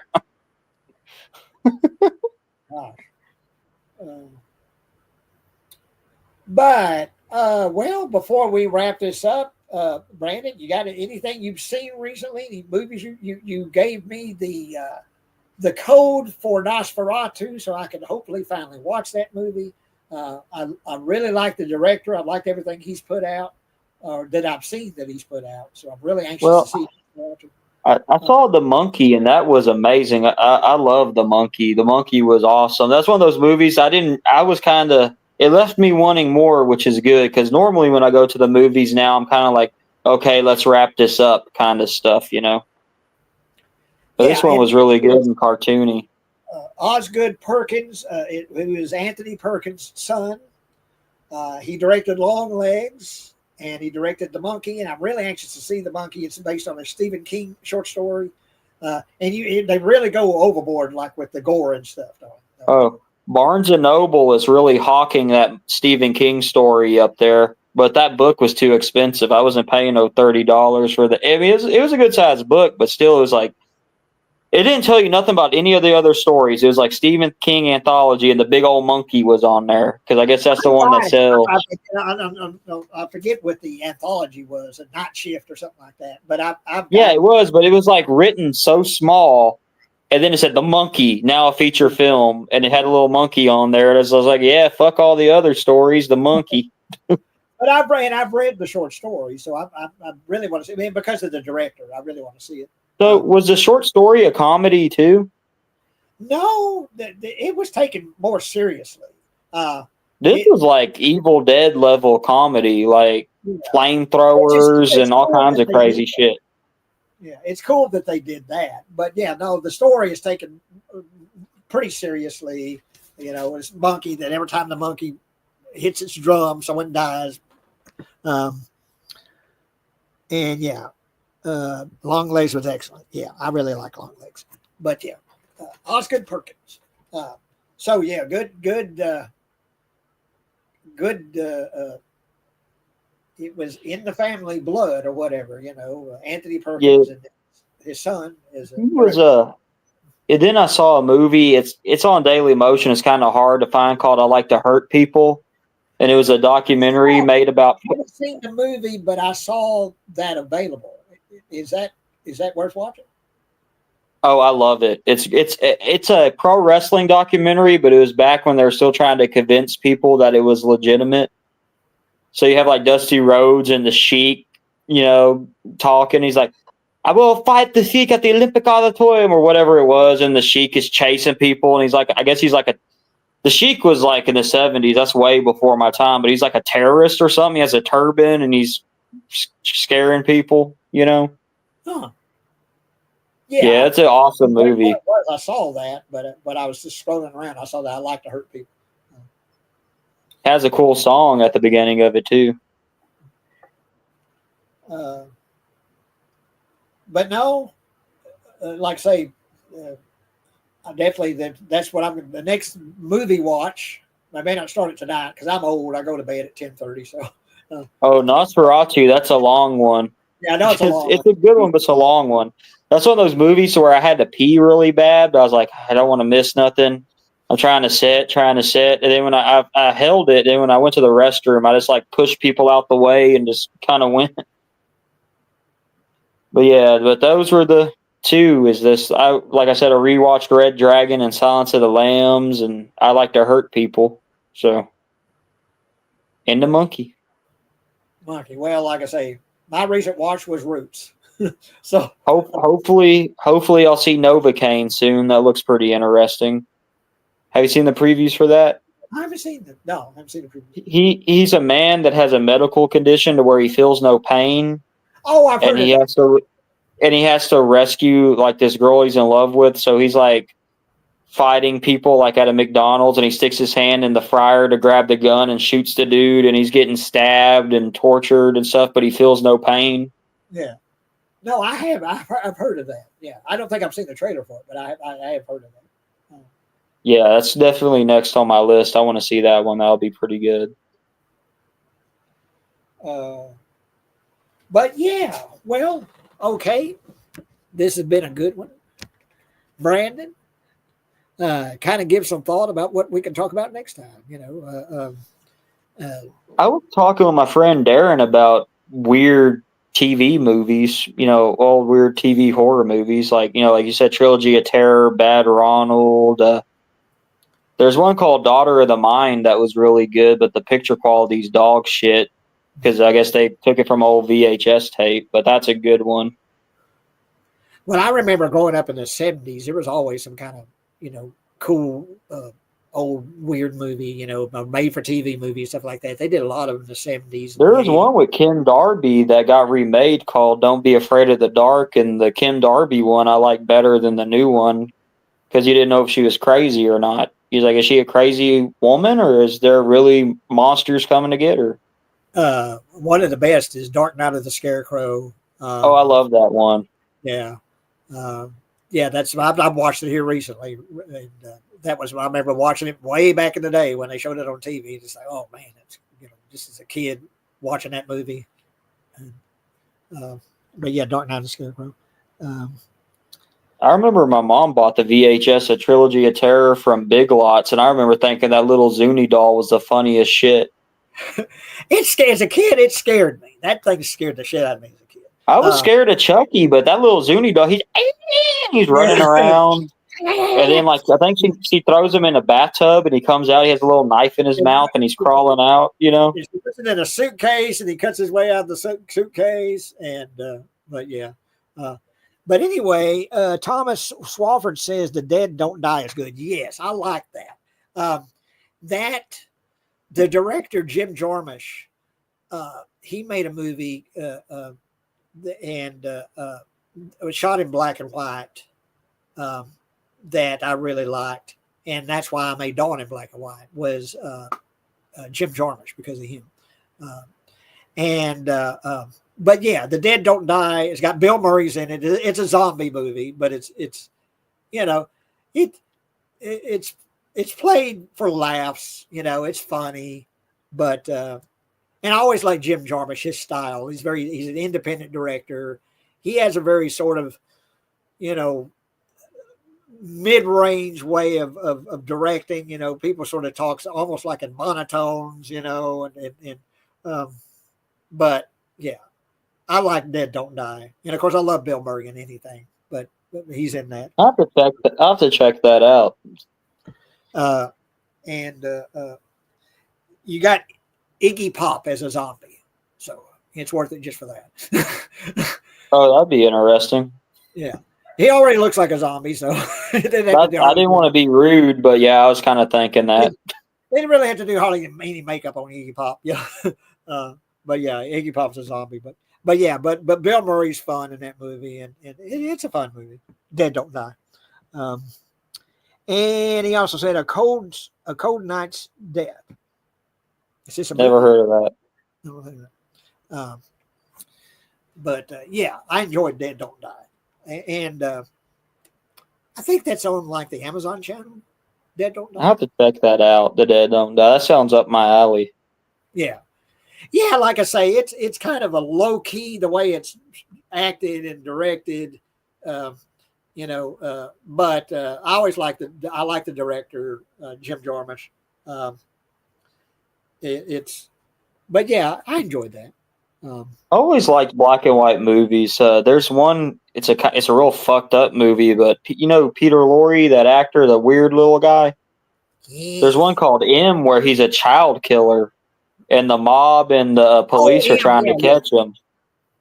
That's one I need to revisit. That was a messed up movie, and he whistles before he kills them and shit. Yes, Peter Lorre. Yeah. Yeah. That's where That's Ren and a Steve. weird one. What was it? Ren was taken from Peter Lorre. When it did the voice, Ren and Stimpy. Yeah. I always remember him. He was in The Raven with Vincent Price and all those weird movies.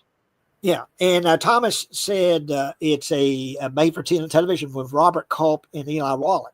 A Cold Night's Death. It's made in German. M was made in German. Yeah. Yeah, the one I watched had subtitles. It was kind of hard to read because it's black and white, and I guess it was an old copy to where they didn't have like the yellow. So it kind of hurt my eyes, but I got the gist of what was going on. Yeah, but that would be a good subject. A made for TV. Yeah. Yeah, there's so many good ones. You could find a lot of them. Now, was Duel made for TV or no? Yeah, Duel was made for TV, and I think after it premiered on television, they put it into theaters. Okay. I think that's the story, but it started as a TV movie. And that was the movie that pretty much got Spielberg the job for Jaws. Because if you watch Duel, it's almost like Jaws with a truck. Oh yeah, and he my favorite part is he goes to like a bar or a restaurant. He thinks he's talking to the truck driver, and he's like, "Stop it!" I said, "Stop it now!" And the guy's like, "What are you talking about?" Yeah. Yeah, the TV movie that I guess that's kind of a dead genre. You unless you count streaming, I guess, as made for TV. But Yeah. But no, I love Duel, and like I say, you see a lot of the shots in Duel. The way that movie is shot is when you watch Jaws, you see that you definitely see the influence. Doesn't the shark in Jaws make the weird noise the truck does when it crashes or something? Yeah, yeah. Spielberg, he said he took that sound effect from Duel to kind of like an inside joke, putting that sound from Duel in Jaws, after he was blown up. You see the piece of the shark, floating through the water. Yeah. No, I love Duel. And what was it, Dennis Weaver? Because I grew up watching Gunsmoke and watching him as Chester on Gunsmoke. And so when I saw Duel, I said, hey, it's Chester. And Thomas says Duel was made for television, then had a theatrical release. Yeah, that's what I was saying. Yeah. It started as a TV movie, then they put it in the theaters after that. That's something I would love to see in the theaters, to see a Duel in the theater. Because it's such a theatrical movie. It's such a, I think that's one that's based on a short story too, but it was like in serials, so it's kind of hard to find it. Was it Matheson, Richard Matheson? Is that the guy? Yeah, but it was like, I think like there was it might have been Playboy or one of them, but it was like each issue had like a different chapter. So it's kind of hard to track down. But I wouldn't mind reading that. I'm a bit of a bookworm. I like to read, so I wouldn't mind checking that one out. With me and Stephen King, I read a lot of Stephen King. And I'm so nearsighted. I have to be outside with the sun shining because I've pretty much burying my face in a book because I'm so nearsighted. The Dead Next Door I was referring to was a 1975 television movie with George Hamilton and Ralph Meeker. Oh, The Dead Don't Die. Oh, okay. I thought you were talking about the Jim Jarmusch movie because that's what it's called too. Dead Don't Die. But okay, well, I'll have to look that up then. Yes, the Duel movie was called Prey. Short story was called Prey. And Duel was based on Prey. Yeah. Cool.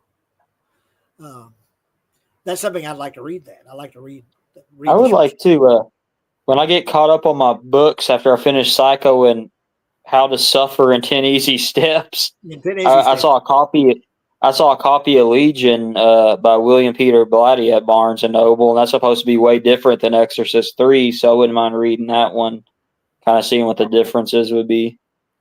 I Because I think it's don't on. I don't know if it's it might be the Amazon channel. You've got the Legion cut of Exorcist 3. Yeah. But the film kind of gets grainy and sort of washed out when they put in the stuff that was deleted. It doesn't flow very well because when they cut to the deleted stuff, it's kind of it's not color corrected. It's kind of washed out. It's I guess it's to give you more of an idea of what it was supposed to be, maybe. Yeah. I guess. Because that was originally the movie he was making was Legion. I think it was shot as Legion when they were. Yeah, shooting. I remember seeing an interview where he was talking with William Friedkin about it, and he was saying that they wanted me to do an exorcism, and I was like, but there's no exorcism in my story. Yeah. So they had to kind of write it in there.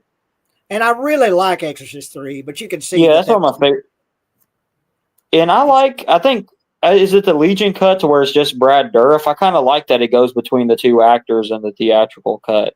Yeah.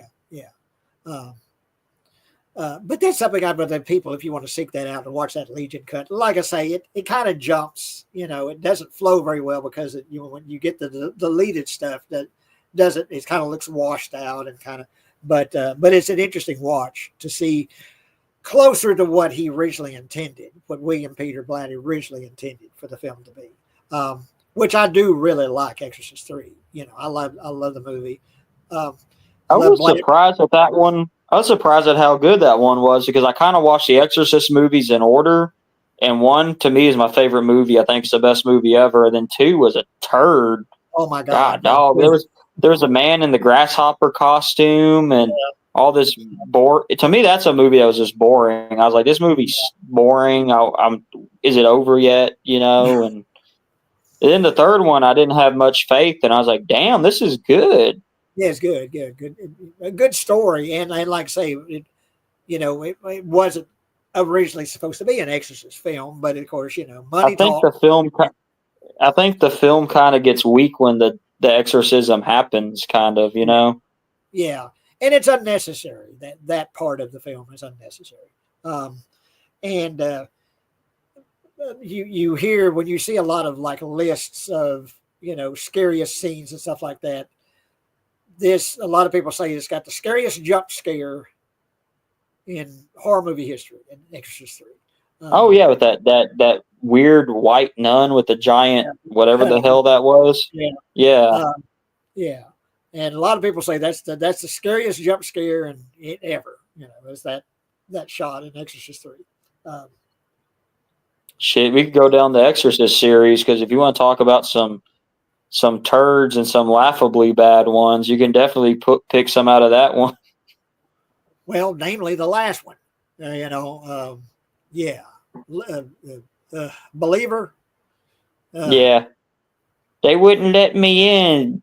I didn't know if she was really possessed. I didn't see it. You saw her spin her head around and fucking talk in your dead friend's voice. What the hell you mean? She talked about, that a hierarchy and all that. They wouldn't let me, in there when she was being, exercised or whatever. She didn't want to be in there. She put her trust in those priests to save her daughter in the original movie. She didn't want to be in there and watch her daughter go through that.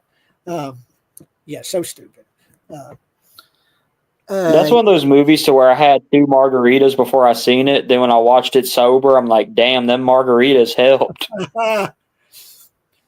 Because Jesus, it was pretty good. The only scene I like is when they go to the house and that little girl's running around loose.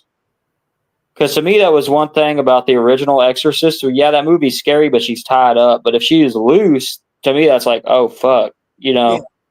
And then they kind of ruin it because that old lady goes up there and bless her heart, but it looks like she could barely move. And she's like, I met you before and all this.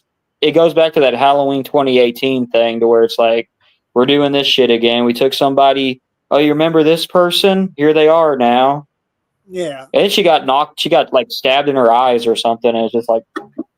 When at the very end of the movie where you get Reagan comes in, it's like, well, for the audience, got to bring them for the next movie, because like, well, you get you know, it's like, shit. Apparently there's not going to be another one because that one shit the bed, and the new one has nothing to do Well, there was with going to be this three one. of them. And what's the director? He did the Halloween films. He did the recent Halloween films, and he was, it was supposed to be three of them, and they spent all this money. I don't know, $100 million, $100, $200, $300 million, something like that, to make a trilogy. But like you said, the first one shit the bed, and it was like, well, I haven't heard anything, so I don't think they're even going to do it. So. Well, I hate to say it, not trying. Well, you're not trying to step on anyone's toes, but in this universe, one religion would have to be right?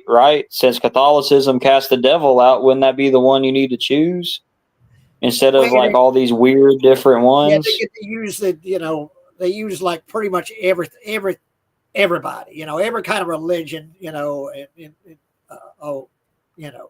everyone has to be represented. Gandhi, I choose you, like Pokemon or something. Ali Krishna. Yeah.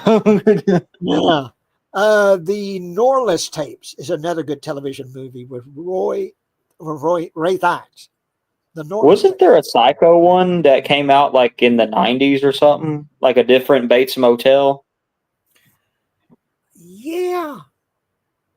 I really like the Bates Motel series.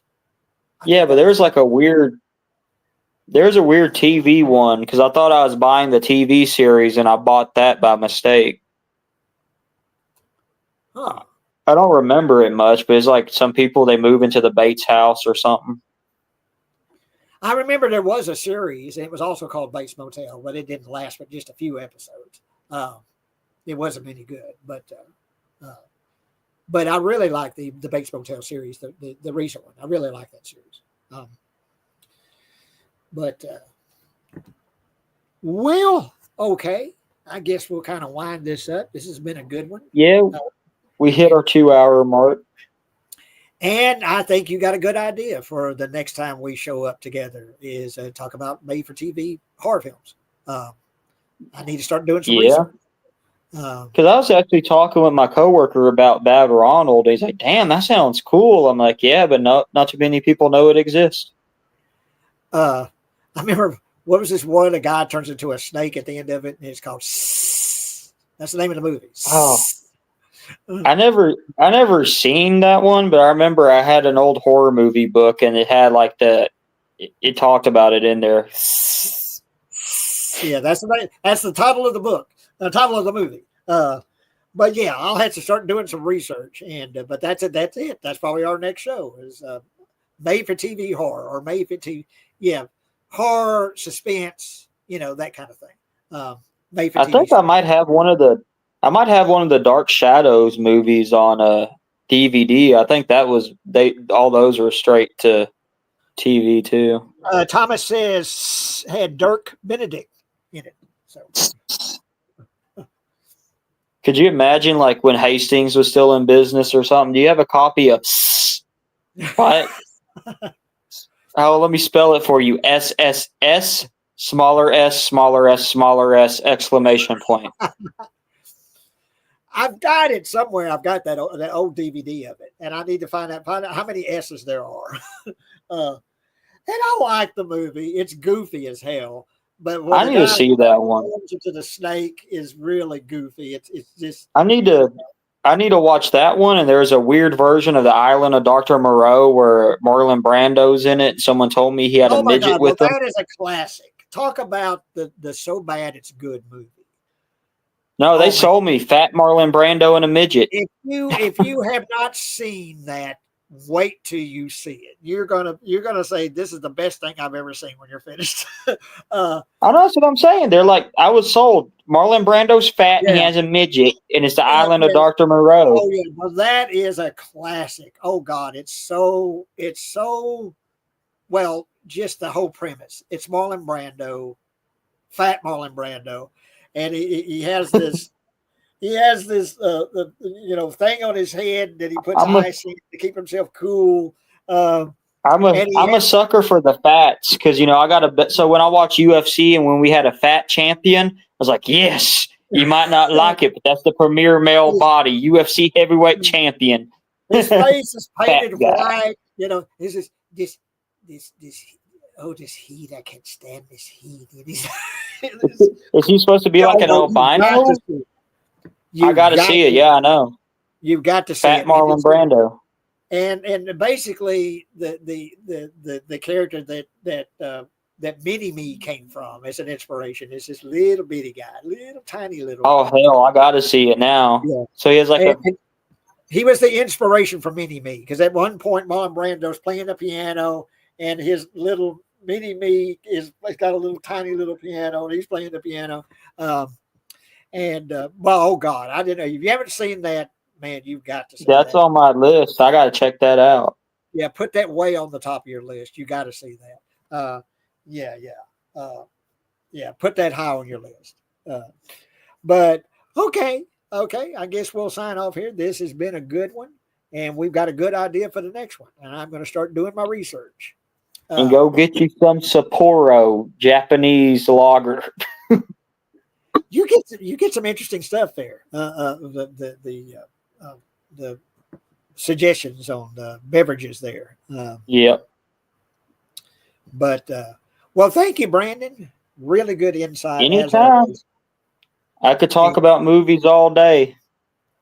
And Thomas at least says he's looking forward to it. So. Oh yeah, I'll definitely dust off some old TV movies. I'll find some. Well, I'm going to have to do some research, but I've got a bunch. I've got a bunch on DVD. I've got. I'm telling you, if you could track down Daughter of the Mind, that's one of the best ones, and it has one of the best twists too.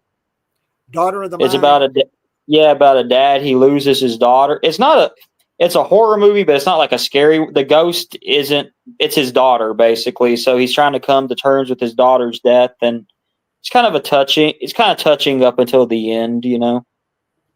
Yeah, Thomas says he saw so many of them. I did, of course, growing up in the 70s and 80s. I saw. I want to see that weird crawl. I want to see that weird crawl space one everyone talks about. That TV movie Crawl Space about the weird man living under the stairs. Yeah, I've heard of that. I'm gonna have to try because every time I try to find Crawl Space, I find the other one. And of course, we talk about so many Stephen Kings, but of course, the Stand, It, which we talk about made for TV movies, miniseries. We can talk when we do it. We have to talk about It because I don't like really either version of It. I'm not a big fan of that. Of either one. What I like and what I hear a lot of people say, and I agree with it, I like the stuff with the kids. I don't like the stuff with the adults. The ending shit the bed for me. Well, yeah, because of the spider thing, and in the remake, it's even worse. Where Pennywise, they make fun of him, they bully him, and he turns into a baby, like and then little baby, and he's like crying. But I really like the first part with the kids. I think in both versions, the TV movie and in the recent movies, the stuff with the kids, I like.